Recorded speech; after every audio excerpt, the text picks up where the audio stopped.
Anthony said right at the beginning that this whole event sparked from a session that I provided at the AUC Principals Meeting in the South East, and it's really a privilege for me to give the same presentation to you that I gave to principals. So apologies to the principals in the room that have seen this presentation, but hopefully you'll pick further information up.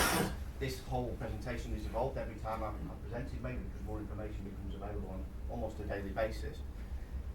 So I'm talking to you today about the fourth industrial revolution, IR 4.0 as it's become known. Basically, we're in the midst of the fourth industrial revolution today. Technology is disrupting everything we do. Netflix has changed the way that we consume information. Broadcast is directly in competition with BBC and ITV. You may have seen something in the last couple of weeks that said BBC and ITV are coming together now to create their own Netflix. Apple actually released just this week their own version of Netflix. So technology is disrupting even the disruptors of technology. If Apple are having to change their whole model in order to keep up with other people, then you can see that it's changing. Amazon has changed the way that we shop. The retail sector has changed jobs dramatically. If you walk into any supermarket today, you'll see self-serve checkouts.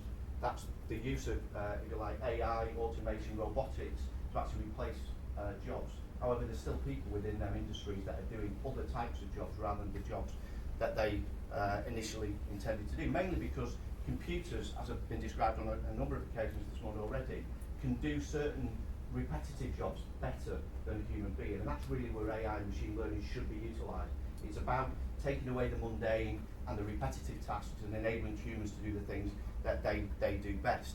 The World Economic Forum talks about this as an augmentation strategy for business, and that's where businesses should look at their model and see what can a machine do better than a person, and what can a person do better than a machine, and augment the job. This is not about replacing human beings with machines. This is about replacing some of the mundane tasks that are actually bureaucratic, there for no other reason than it's something that you've always done, with something or freeing up the time of the person to do things that I suppose they're better prepared and better able to deliver.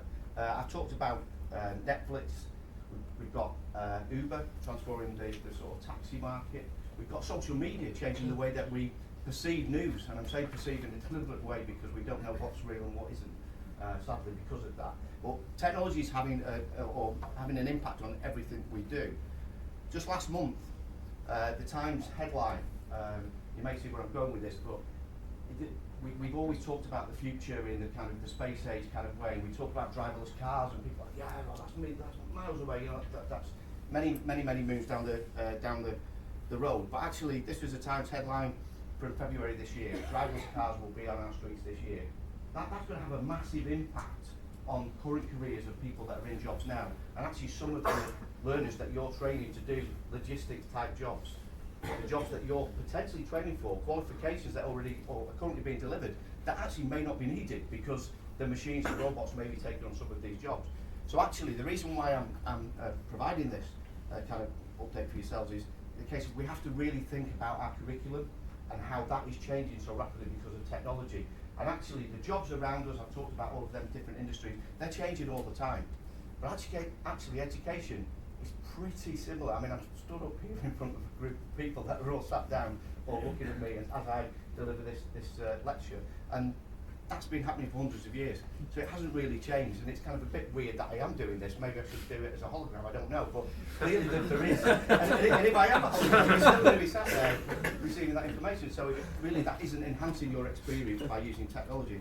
So it's really important that we look and understand how we can adapt by using technology.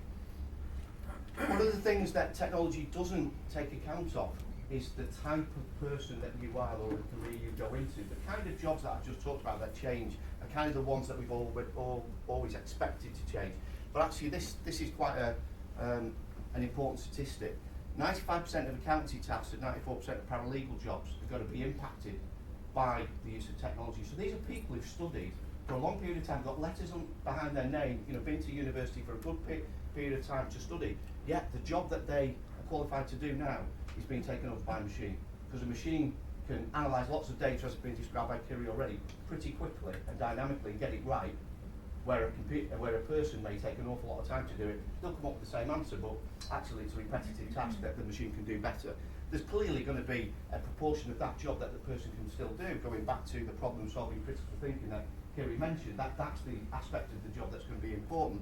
But it's really important to recognise this isn't just about, if you like, the jobs of basically, I think the things that we talked about in the first instance when robotics came in was about cleaners and that type of thing, lower paid and lower skilled jobs. Well, actually, that's not the case. Machines can do other more highly paid and professional jobs too. And in fact, as I said, this presentation has morphed over time. I think just 2 days ago, the National Office for Statistics announced that 1.5 million jobs will become automated in the very near future. And that's actually now forecast down from what they expected. But the main reason for that is the Tesco Sainsbury's type of change to already self-checkouts. So some of the jobs that they were predicted were already automated. So it isn't that there isn't going to be the same dynamic change, it's just some of them have already happened. And we have to think about the types of roles that we need to prepare, as Kiri said, our current students for, and they're almost certainly going to be impacted by technology. So why am I talking from a GIST perspective about this? Well, we coined a phrase, if you like it, from our thought leadership perspective around Education 4.0. How can technology, so that is AI, artificial intelligence, automation, robotics, impact on education, and how can it do for the betterment to actually improve the learner experience? Well, we've looked at 4 themes: teacher transformed, personalised adaptive learning, assessment reimagined, and intelligent digital and physical estates. I'm going to go through them sort of one at a time, first of all. And the teaching transformed is what I talked about previously, about the augmentation strategy for, if you like, for a teaching practitioner. What can a computer do better than a teacher can? Well, I don't think they can teach better than a teacher can, but they can certainly take a register. They can certainly look at patterns of behaviour and acknowledge nudges to learners, where we're noticing things in the background rather than a practitioner have to go and delve through management information systems, understand marking scores and that type of thing. It can kind of do that without any kind of intervention. And a teacher then can be freed up to do the things that they do well, which is stretch learners, so teach to the top of the class, and also support learners, teach to the bottom. We often talk about teaching to the middle. With stretch, we've got a group of 30, 40 people in a class.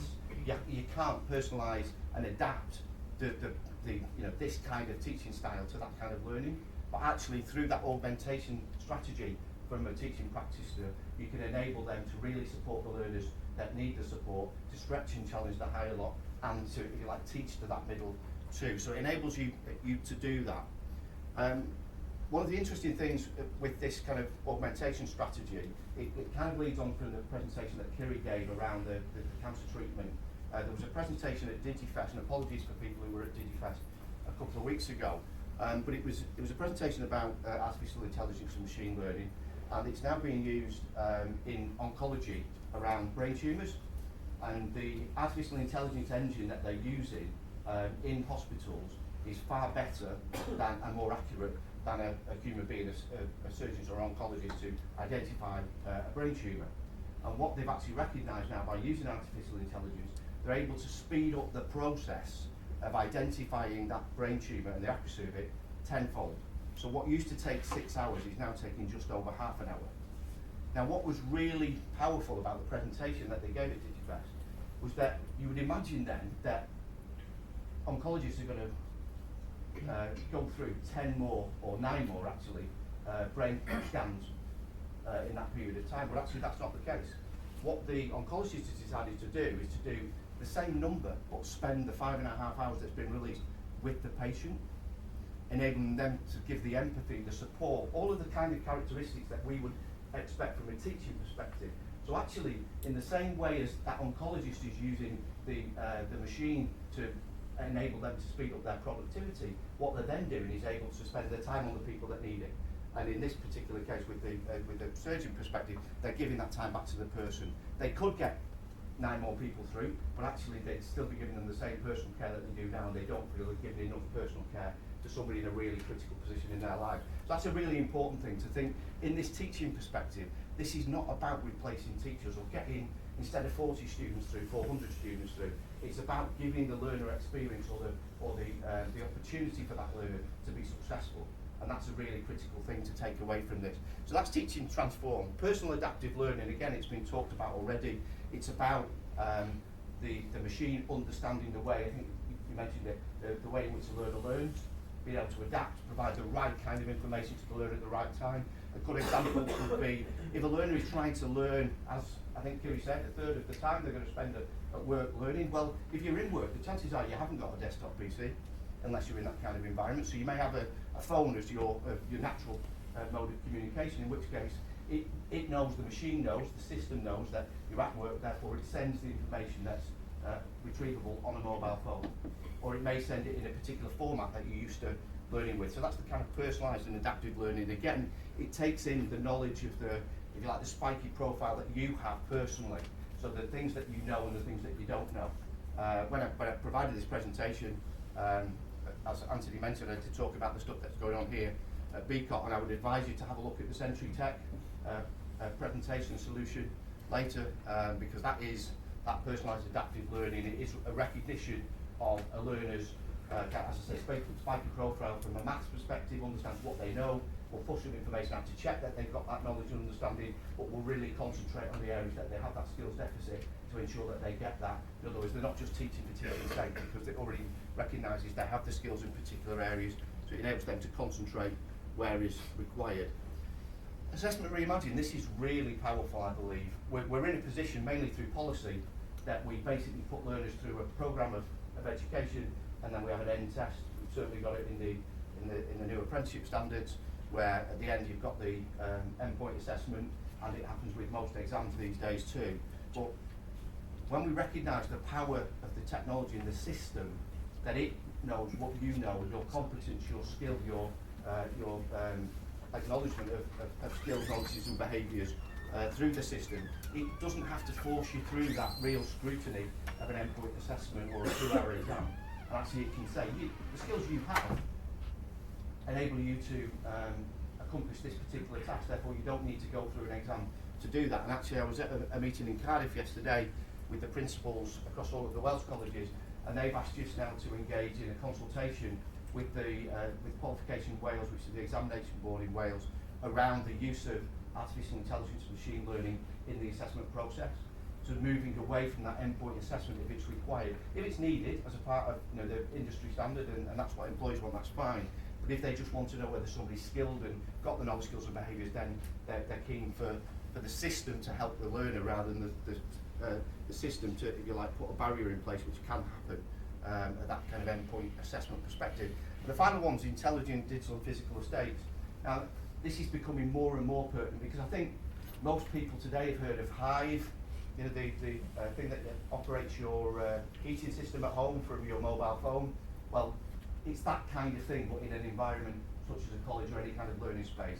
It's an opportunity to use sensors, the Internet of Things, to adapt the learning environment to the current situation. So as an example, in about 10 minutes, I think we've got a break, but if we didn't have, there may be an opportunity through a sensor to recognise how much CO2 is in this room, and to open a window to let some air in. It may change the lighting to give it you a more adaptive style to enable you to learn. So these are some of the areas that JISC are currently working on, and we will be working with all of our members, which I'm presuming from the people who have seen on the delegate list you all are. So we will be talking through these in the future. But it was really important for me to talk to you today about what we're looking to do, so you can understand where we are. And it's our job to help you, particularly if you're not in a principal's role, to get this message out to your principals to help them understand where we're going and how you can get there. So I'm just going to move on now to a quick example. This is written from a principal's perspective. So this is a blog, the URL's at the bottom, but you will get these slides, so you'll be able to click the link later. This is a blog, it's called The Future of Effie Colleges. It's written, as I said, in a principal's perspective, walking around a college, getting some examples of how technology is supporting and changing the way that learning and teaching happens. I'm not going to talk about all the things in there because you can go and have a look at it, but there's two examples I want to provide. The first of which is it talks about a chatbot. Now, unfortunately, Anthony, you lost your title on Friday as the big award holder for effective use of technology.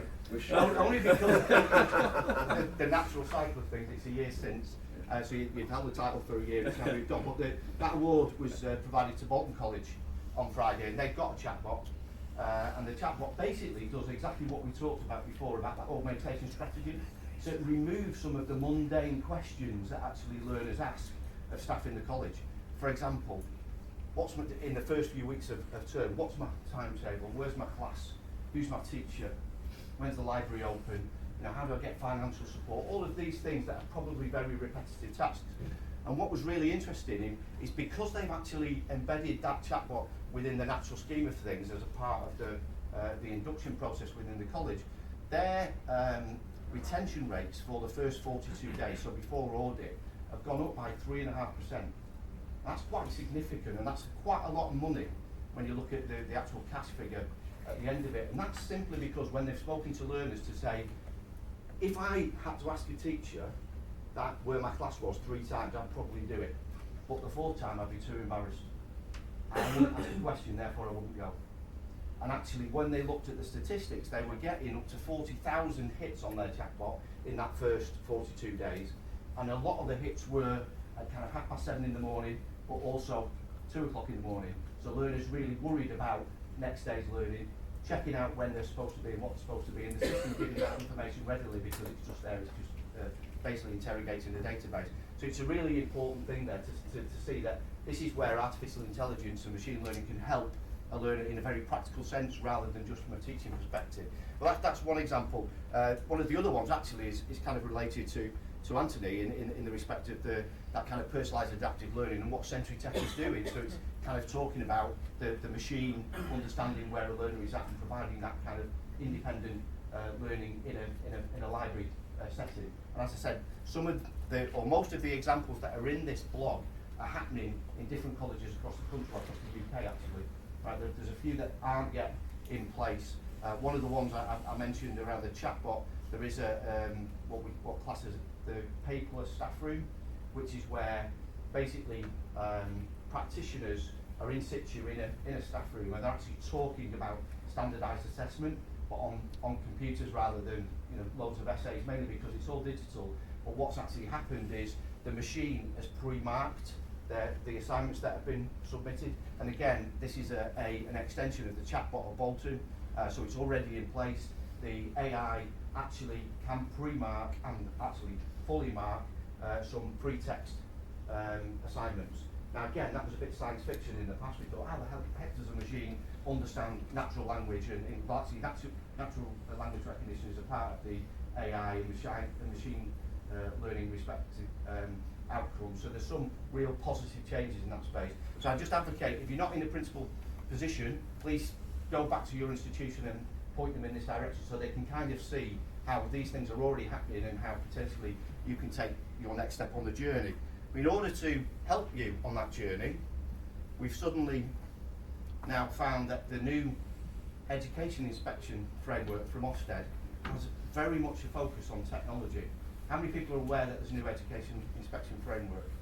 Yeah, pretty much everybody. That's a surprise. No, everybody's pretty much focused on this. Now, I've seen a lot of presentations on this, actually also from David Cork at AOC and Paul Joyce, but nobody's actually focused on this element. I think it's a really critical element of the Common Inspection Framework, Education Inspection Framework. This is the 4 areas that are now being covered by the inspection framework. Quality of education there highlighted is the main one. There's a good graphic actually, we see it from Paul and David, where actually quality of education is shown as 50% of the total kind of grade in respect of the grade for the overall judgment, and behaviour and attitudes, personal development and leadership management being the other 50%. So actually it's so weighted in the form of quality of education, you're not really going to get a high grade unless that quality of education is high in itself. And when I say high, I mean 1. So just moving on to the important bit behind it in the handbook is quality of education. The way inspectors are going to gather evidence, there are 4 areas which you generally expect: direct observation, going in, doing learning walks and so forth. But really positively, the second one, the evaluation of learning materials and their use by learners. So this is really positive in the case of actually inspectors now not just going to look at what learning materials are out there, but they're actually going to talk to learners about the learning materials and how they're using it. Now, as somebody comes from an education technology background, this is delightful in respect of it's moving away from, if you're looking at a digital perspective, a flat Word or PowerPoint or PDF document to hopefully something that's more engaging and interactive. So something like an interactive quiz as a form of assessment, something that is going to engage learners in doing something. It doesn't obviously have to be related to technology, but we know that it lends itself to that. But the most important one from a technological perspective is the third bullet. The evaluation of the use of technology to deliver content and assess learning. So this means inspectors, as a part of one of the 4 areas that they're going to gather evidence, is going to be totally focused on technology. So they're going to be looking at the ways learners learn through the use of technology, but very critically, the way that they're assessed. And assessment in learning using technology is a really critical thing, and that really does support that independent learning. So the one thing that I really do want you to take away from today, if there is only one thing, is that Ofsted are actually going to start looking at the way technology is used in the teaching and learning process. And critically, it needs to enhance and to really engage, and that's the critical aspect of all of this. You shouldn't be using technology for technology's sake, you should be using technology to improve that learner experience. So I wanted to leave that with you today because it's a really critical thing. If you're in the teaching and learning quality side of your organisation, that's great. If you're not, then please do share it with them, because you and the quality team working together are going to be critical in ensuring you've got the right things in place when you do come to have that next Ofsted inspection. I think that's me, Jim. Brilliant, thanks Paul. Awesome, great presentation. Cheers. Thank you. Just about to introduce Tom from Century, which you've heard referenced a few times today. AI is a key theme, isn't it, coming out today? A lot of talk about AI. And just going back to the Gmail thing that Kerry referenced earlier, I don't know about you guys, but those of you who use Gmail, I've been using that AI feature in Gmail for a while, and now it's self-writing about 40% of my emails for me. Can you imagine if everybody in this room, 40% of your emails start to complete themselves, just how much time and productivity is spent doing that? I know an exec at IBM actually who's banned email. He doesn't use email at all because he refused to because of how much time it takes. He just doesn't do email. You have to find another way to get through to him. But I just love that, how AI is starting to make our life a little bit smarter, easier and faster. Right, we've got about 10 minutes or so for Tom, who's going to come on from Century Tech. Some awesome stuff going on at Century and how they're introducing AI. And just a bit of a congratulations to these guys as well, because even though I was in America last week, I still managed to see these guys on the international news because they've just landed a massive deal in Belgium to put their technology into 700 schools. So you're in some pretty good company here. So over to you, sir. I'm really sorry, but is there any chance we can turn the aircon? I've asked for it. Yeah. You will see the statesman come through. Yeah, Don't worry. good point. We're on to it. Picked up on that one. Great, so I'm sure a lot of you hadn't heard about Century Tech before today. It's been dropped about 30 times since we got here. A lot of people have done some great intros on, which is brilliant. So I'm Tom Thacker. I am an ex-school teacher. I'm actually from a secondary background. I've learned a lot about Effie recently through a lot of our colleges, such as BCOT here, lots of people like Sparshot as well. A lot from them in the last year or so I've been working for Century. So our story, we've been around about 4 or 5 years from like a blank sheet of paper. So our founder, Priya Lakhani, she used to work for kind of biz dev for David Cameron, and she got really interested in education, mainly because she had children. And she's a massive kind of tech person, loves his technology, and then looked into education and went, don't really use tech very well. This is like 5, 6 years ago. And we went online homework, there were interactive whiteboards. It wasn't really good tech. It was just kind of going from paper to online and making like same paper, but not really finding efficiencies. So she thought, surely AI is starting to appear. You saw that kind of graph that Kiri showed of the Google use of AI. She thought, surely AI must have an impact on education. Did a load of research, thought, I'm going to find a company, I'm going to take it to kind of the Conservative government then, and say, kept trying to spread this.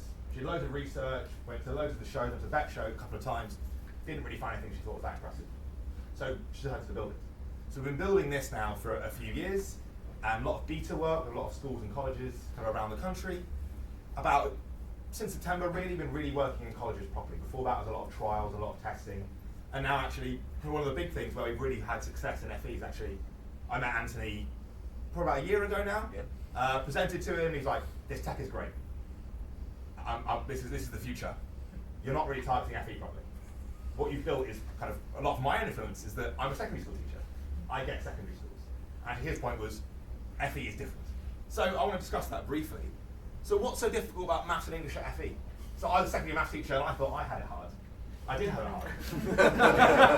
And then I started visiting colleges and I was like, oh God, I had it easy. And I left because it was too hard. So what's so difficult about maths and English at FE compared to my own experience?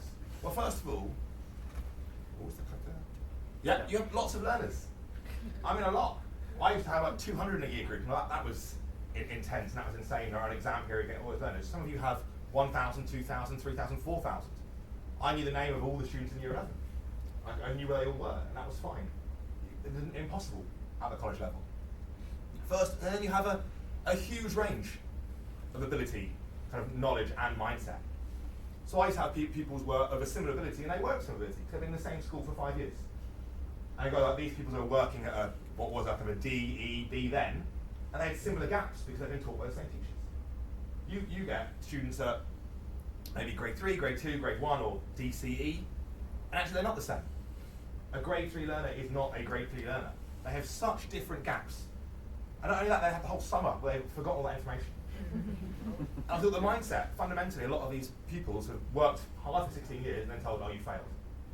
The pass is a 4, you failed, and then you have that problem. I don't have that problem because I haven't failed for me yet. You guys, you get after my bad work, suddenly here are these learners for you. And because of my school wasn't good enough, I was in Birmingham, we've got a couple of colleges in Birmingham now who had some of my students. Suddenly then you've got to deal with that mindset as well, not only those gaps in knowledge. Regular school didn't work. It's a fact of the matter, they were at school for 16 years, they hopefully had good teachers, they had classrooms, they had, in a lot of schools, 4 or 5 hours of maths and English a week. It didn't work. And then you've got to fix that. And you probably have less time, less money, less control than a secondary school does for those purposes. Subject-specific teachers. I know it's a huge issue. I didn't understand it until I started visiting colleges, where suddenly you were told that it's now compulsory. English, maths, GCSE, functional skills are compulsory. And you didn't have subject-specific teachers who've been doing it for years, and that's what they trained in, that's what they degrees in. You have people who have to go, oh, you're now doing maths. You haven't done maths yourself for 10 years, 15 years, and now you've got a teacher. It's so hard. And you have no time. You have no time. I had 5 years. Got them in year 7, I had 5 years to get them through. I had full control. You have, what, 30 weeks at best? Yep. If you're lucky, you'll get 30 weeks. They don't have work experience, or they only get 2-3 hours a week. If they turn up, it's voluntary. So that, for me, was just learning kind of curve for me about FE. So how do I think tech can influence that? And well, what I'm actually going to show you here is a product. There were some great presentations by kind of other colleagues this morning. They've been talking about the future. I'm going to literally show you what I'm so passionate about. I know Anthony's mentioned it as well. What an impact something like Century can have in a college for English and maths, for your resits, for your functional skills. So, personalised learning, we've had that thrown out loads. It's really, really important. Especially at FE, it's vital, because every student is so different. In secondary, they were different. But FE, they're even more different. You might have pupils from 100 different schools all come to your college. So, when they first start on Century, what happens? They do a diagnostic. Such a simple thing. So here you've got an example, it's a diagnostic in geometry. So the pupil, maybe their maths GCSE reset, they got a 3 or a 2 before, or a 1, they're doing functional skills. This is going to work out what they know in geometry, straight away. And it's going to do it for you. Because all the questions are self-marking. I have a whole series of questions. Here it's asking for the perimeter of a rectangle, it might ask for an angle in a triangle, it might ask for what name of this angle, acute or obtuse. It's going to do all that. It's going to get that baseline, which I'm aware colleges do a lot. I'm sure a lot of you do it through maybe re-giving them mock papers, giving them exams, taking them in, marking themselves. This is going to do it for you. We're going to work out that baseline, whether that's in English language, whether that's in spelling, punctuation, and grammar, whether that's in algebra and geometry. We're going to work it out. Because this is an AI adaptive platform. But like you saw that drawing program earlier, you've got to give some information at the start. So this is feeding the Century machine learning engine going, what do they already know? Because we know, you could put in there they got a grade 3, but it's irrelevant. It doesn't matter. What do they know right now? That exam grade 3 months ago, who cares? What is their understanding of perimeter right now? Do they know or not know this? Because what's different is when I was teaching secondary, I know if they knew this or not, because I know my scheme of work, I know if they covered it or not in the past. Probably did it in primary school. But for you, you have no idea. if they know this or not. So let the machine find that out. Then what happens? So then they get their own personalised pathway. And this is where it's so powerful. This is Victoria. She's one of our learners. And you can see here, these are all the things, what we call them nuggets essentially. Not entirely sure why. It's like a bite-sized bit of information. They're called nuggets. People find that very funny. This is Victoria's path. And it's unique to her. And I remember I've come to a few lessons at BCOT here, and the power when students finish that diagnostic, they go, it's another test, checking what I know, fine. And suddenly they look at their friend's screen, look at their screen, they go, why are you doing different to what I'm doing? And that's what college is all about. You haven't got the 5 years that I had to cover the entire curriculum. You've got 30 weeks. It's impossible to cover the curriculum, unless they're going to do like 6 hours of maths every day. It's never going to happen. You've got to like, plug those gaps. What's doing here for Victoria? It's saying, actually, we've worked out that angles in a triangle. We assessed you, you didn't know what you're doing. Also, series of metaphors, you've shown us you don't understand that. Well, this is her pathway. Okay. This pathway is always adapting, which I'll come back to in a minute. So then what happens? They go into material.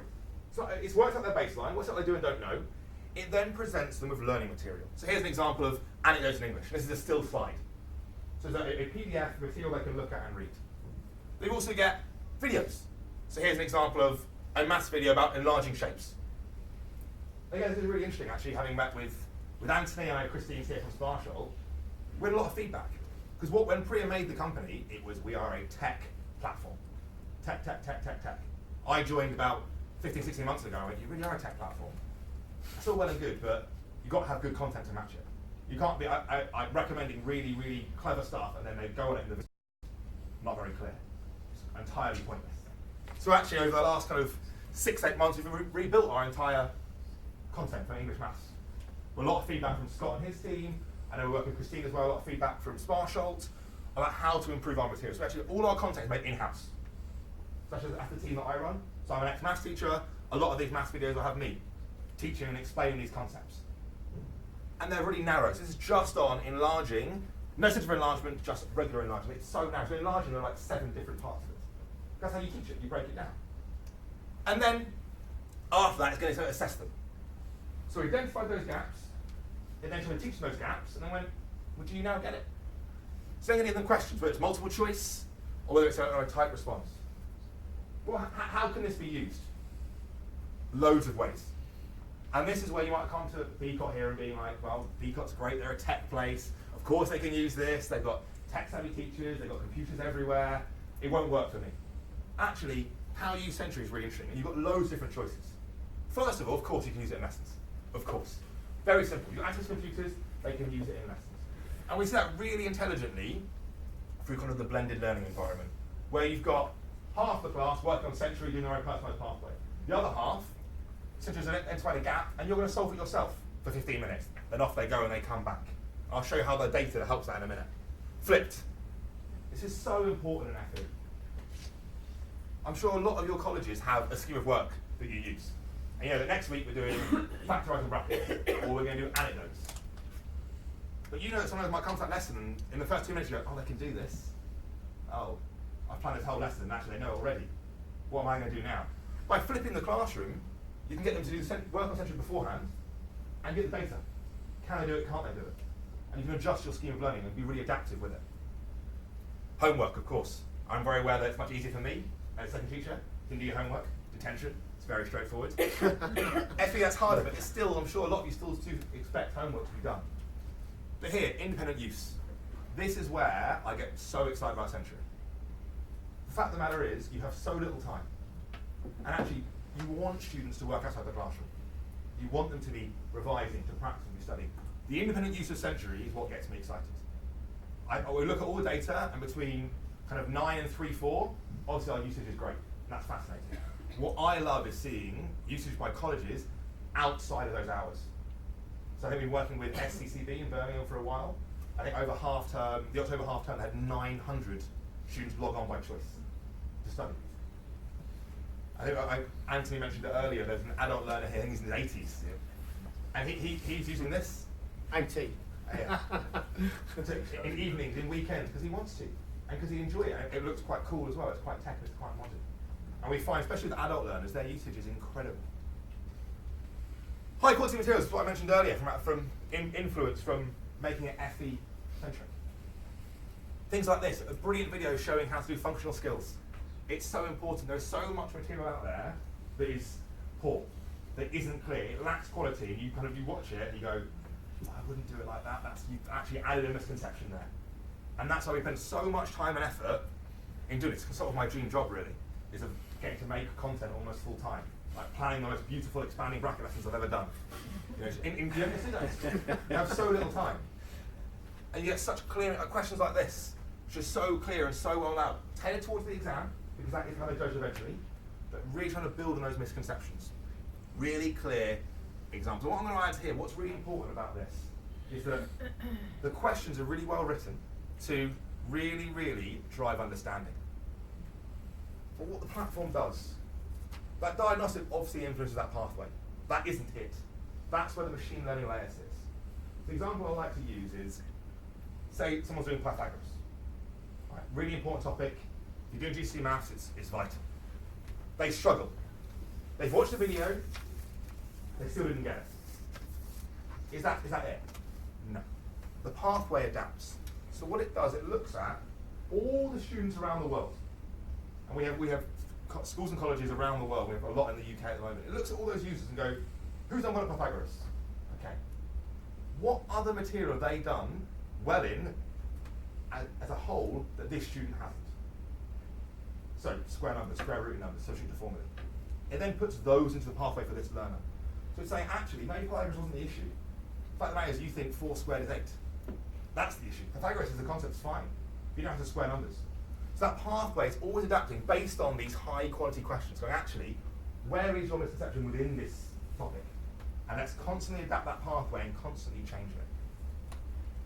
So a few more examples of questions. Is that another really important thing for us? But in maths, when we first started the century, it was like multiple choice is brilliant. Everything should be multiple choice. Because you can test misconceptions, and multiple choice is a brilliant tool, and we use it a lot. But actually, what we built, again, over the summer, was a mathematical keyboard. It's so vital. Can you actually do x squared as an answer, rather than picking the one that's x squared? Can you do vectors? Can you do sine, cos, tan? Can you do inequalities? Really important when you're doing an online tool that it actually looks similar to how they write on paper. Another thing I'd add on that, what we expect and what we encourage is that students still have books. This isn't in no way a book replacement tool. It goes really hand in hand well with books. Students should still make notes from our videos. They should still answer questions in their book and make notes. And then answer it in the system to mark it for them. It is not, we're not in any way saying get rid of paper. Whether they do it on a tablet instead rather than on paper, brilliant. But they should still be writing. So that's all well and good. Now, so the student side, you're probably like, I get that makes sense. So that means getting all my teachers right? Not in any way, shape or form. What this does, I see it as supercharging teachers. You suddenly got more data than you could ever want and use. And it really supercharges what you're doing. So the first thing, the learner. The learner gets dashboards like this. So here you can see all the topics. They can see what they know and they don't know. I'm sure a lot of your learners, you went to, how's your math going? Yeah, it's good. What are you good at? Number. I like graphs. What are you bad at? Algebra. Doesn't mean anything. Here, suddenly you're highlighting to them their strengths and weaknesses. And you even get a list of those. Not only can they see this as a learner themselves, so they can go, wait a minute, I know my weakness is converting ratios to fractions. I go ask my teacher, I go ask my friend, I'll go on section and study it myself. I see it as a learner. Of course the teacher sees it. Of course they get all this data. But also, what we're finding quite interesting, there's a login for parents and guardians. So if you choose to, obviously for adult learners, it's not relevant. But for the 16, 17, 18-year-olds, actually, parents still want to be involved, and they really struggle to be involved. Maybe they meet you once a year for a conversation and it goes nowhere.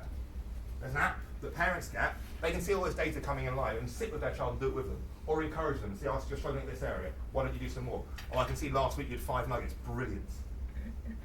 What does the teacher get though? They get dashboards like this that fill themselves in. So here, left-hand side, my learners, all their names.